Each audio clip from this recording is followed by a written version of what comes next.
Time now for the evening rush. We are waiting on results from 14 states as the polls have closed on Super Tuesday. Right now, it appears Vice President Joe Biden will win North Carolina, Alabama, and Virginia. He now leads the delegate count with 94 delegates pledged, with Bernie Sanders behind him. But tonight, Sanders is projected to win his home state, Vermont.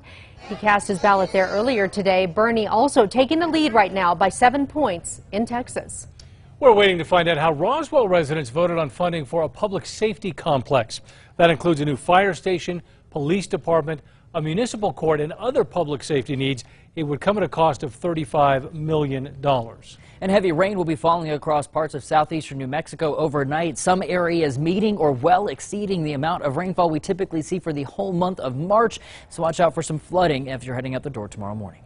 The state scientific laboratory now has kits to test for coronavirus, allowing them to test several hundred patients without having to send samples out of state. The New Mexico Department of Health has reviewed more than 24 possible cases, but did not feel it necessary to send samples to the CDC to test.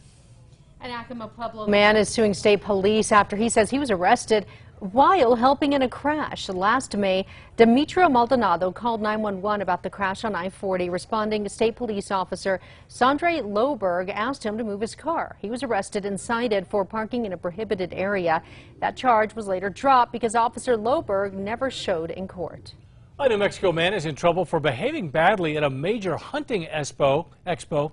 Lee Dale Davis of Berlin attended the NRA's Great American Outdoor Show in Pennsylvania.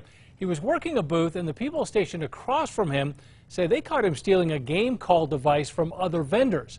Davis denies stealing the device. A settlement is reached in the tasing of a Espanola teen. Video shows Rio Arriba deputy Jeremy Barnes tased a 15-year-old special ed student at Espanola Valley High. The teen's family sued, and now we're learning the county and Espanola Public Schools agreed on a nearly $1.3 million settlement. We're working to find out what led to a deputy-involved shooting. Around 7 this morning, BCSO responded to calls about an armed man walking on I-40 along the Cornwell Bridge. BCSO says deputies found him along Highway 333. At some point, deputies shot the man. Paramedics rushed him to the hospital where he is being treated tonight.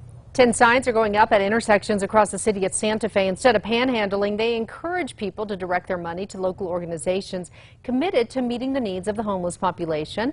If the pilot program is successful, they'll look at adding more signs around the city. The Sunport looking to invest $20 million to renovate the inside of the airport.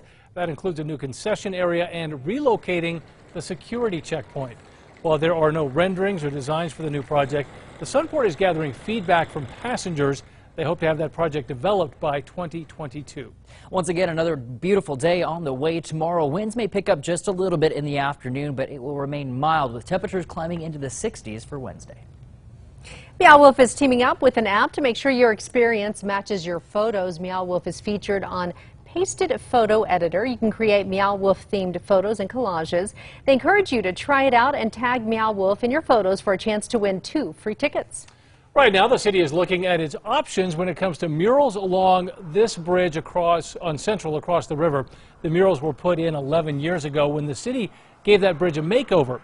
But now parts of them are faded or covered in spray paint.